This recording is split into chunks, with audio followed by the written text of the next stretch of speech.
Bonjour et bienvenue dans votre magazine.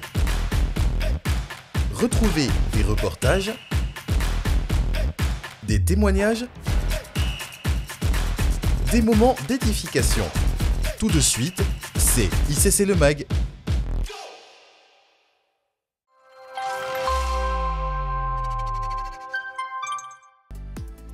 Vous l'avez compris, cette saison, le Seigneur veut faire de nous des témoins. Peu importe votre âge ou le nombre d'années passées dans le Seigneur, nous avons tous une histoire à raconter pour toucher le cœur d'une personne lors de nos sorties d'évangélisation. Cet été, c'est l'été des témoins. Aujourd'hui, écoutons le témoignage de Lévi. Bonjour, je m'appelle Lévi et je vous raconte mon histoire. Hier, j'étais quelqu'un de très insolent. J'avais un mauvais comportement. J'étais quelqu'un qui respectait pas les personnes qui m'encadraient. Et j'aimais être insolent, j'aimais mal parler. J'avais été diagnostiqué asthmatique, donc je faisais de l'asthme, je m'essoufflais énormément. J'ai aussi développé une sorte de maladie que les docteurs n'arrivaient pas à identifier. Ça m'oppressait et au niveau de mon thorax, ça m'empêchait en fait de respirer correctement. Et c'était pas l'asthme.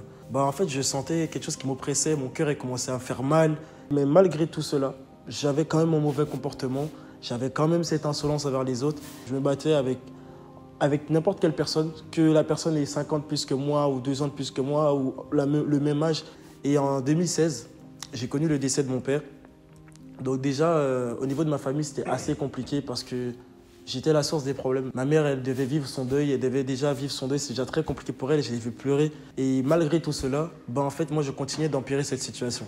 Tout ce mal que je faisais autour de moi était très pesant, était très lourd.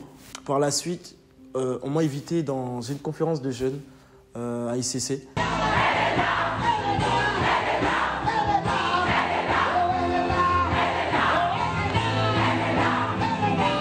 J'ai pu venir à ce temps et j'ai vu des personnes comme moi, même style vestimentaire, des personnes au même âge, même mener une autre qualité de vie que moi.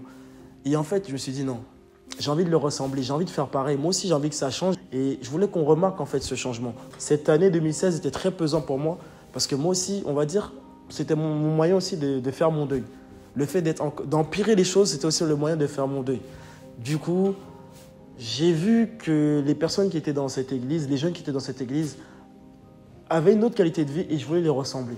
J'ai commencé à participer à d'autres temps, 1 fois, 2 fois, 3 fois. J'ai commencé à me dire, ok, Seigneur, si tu existes, il faut que tu changes ça dans ma vie, ça dans ma vie, ça dans ma vie. En parlant de la maladie, en parlant de mon comportement, de l'insolence dans ma famille, l'insolence envers toutes les personnes qui m'encadraient, qui étaient au-dessus de moi. Au final, Dieu il a répondu. Parce que le premier trimestre de 3e, j'ai eu des compliments pour la première fois de ma vie au collège. Ce que je n'avais jamais eu. Mon comportement avait réussi à s'améliorer. Mais je remis sur le fait du hasard et j'ai dit que non, c'était moi. J'ai travaillé sur moi, j'ai réussi à travailler sur moi. Donc j'ai mis non, c'était pas Dieu. J'avais dit que c'était pas Dieu. Au final, il a fait encore quelque chose d'autre. Ce qui s'est passé, c'est qu'il m'a guéri de l'asthme. Pourquoi je dis ça? On a fait un test de VMA qu'on fait généralement en 3e. Et en fait, je suis arrivé parmi les 2 premiers. Et en fait, c'est même pas le fait que je suis arrivé parmi les 2 premiers, c'est le fait qu'en fait, je ne me sentais pas essoufflé comme une personne qui devait être asthmatique. Et il faut savoir que je pratique du foot en club. Et en fait, tous les tournois, tous les matchs, quoi que ce soit, j'ai commencé en fait à être parmi les plus endurants, les plus rapides, sans que je m'essouffle à chaque fois. Cette douleur, cette chose qui m'oppressait, cette chose qui montait en moi, je ne l'avais plus. Ma famille commençait à voir le changement en moi. Pourquoi je dis ça? Parce qu'il y avait moins de problèmes. J'étais moins la source de problèmes dans ma famille. Même dans la manière de parler, les gros mots que je disais à longueur de journée, j'en disais moins. Et en fait, on voyait ce changement. Et ce n'est pas moi qui le voyais, c'est les autres autour de moi qui voyaient ce changement. Et donc du coup, j'ai commencé à me dire, ok, Seigneur, tu as fait ça pour moi. Je ne peux pas ne pas croire en toi. Parce que ça fait la 4e chose que je te demande et tu l'exauces. Par la suite, j'ai continué à aller à l'église et continué à aller aux différents temps, aux différents programmes. Et j'ai rencontré des personnes magnifiques, des personnes formidables qui ont su m'épauler, être là pour moi. J'ai rencontré des jeunes, j'ai rencontré des grands frères, des grandes sœurs, des personnes qui ont pu être là. Ils ont réussi à ne pas me juger, à voir comment moi j'étais, mais ils ont juste vu cette personne qui allait changer. Et donc du coup, j'ai continué à chercher Dieu, j'ai continué à grandir, j'ai grandi avec Dieu, j'ai grandi avec ses frères et sœurs. Et au final, petit à petit, on voit le changement. Et le changement, et Dieu rentrait de plus en plus dans ma vie, prenait la place dans ma vie. Depuis que j'ai été délivré de la colère, de l'insolence et de la rébellion vis-à-vis des autres, je partage mon histoire avec tous ceux que je rencontre et partout où je vais. Cet été, j'ai décidé d'être un témoin. Je suis Lévi et c'était mon histoire. Toi aussi, tu veux témoigner de ce que le Seigneur a fait pour toi?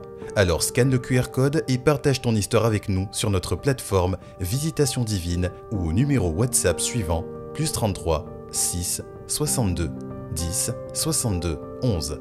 Découvre également de nombreux témoignages disponibles sur le site et l'application Visitation Divine.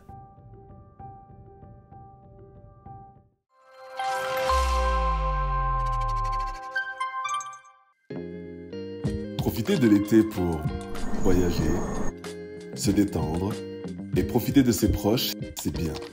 Mais profitez de l'été pour rester alerte spirituellement, maintenir l'homme intérieur embrasé, afin de revenir chargé et rempli du bon dépôt pour la rentrée, c'est encore mieux.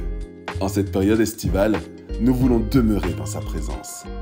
Rendez-vous pour notre programme de 24 heures non-stop de prière, du lundi 31 juillet à 21h au mardi 1er août à 21h, en présentiel à l'église principale ICC Paris à la Cité Royale, située au 21 rue des Vieilles Vignes à Croissy-Beaubourg. Dans nos églises locales connectées et en direct sur ICC TV, Smart ICC et la page Facebook Église ICC.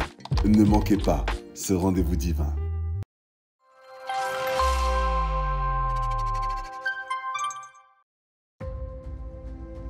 Femmes d'impact des églises ICC Europe, c'est pour vous. Les Femmes d'impact vous convient à la retraite des femmes Intercampus Europe, un événement incontournable qui se déroulera sous le thème « Monte ici et je te ferai voir » Apocalypse 4:1. Êtes-vous prête à vivre une expérience divine remplie de bénédictions et de rencontres spirituelles? Alors rejoignez-nous pour ce moment unique dans la présence de Dieu avec des temps de prière, de partage et d'édification. Cette retraite sera l'occasion parfaite pour vous, femmes de foi, de vous connecter profondément avec le Saint-Esprit et de tisser des liens inoubliables avec vos sœurs en Christ. Alors, ne laissez pas cette opportunité passer. Bloquez vos agendas du vendredi 22 septembre à partir de 22h jusqu'au samedi 23 septembre à 17h. Rejoignez-nous en présentiel à la Cité Royale, située au 21 rue des Vieilles Vignes à Croissy-Beaubourg, avec la participation du pasteur Maude Castanou. Réservez votre place dès maintenant en suivant le lien affiché ou en scannant le QR code affiché à l'écran. Chères femmes d'impact, rejoignez-nous pour une expérience inoubliable dans sa présence.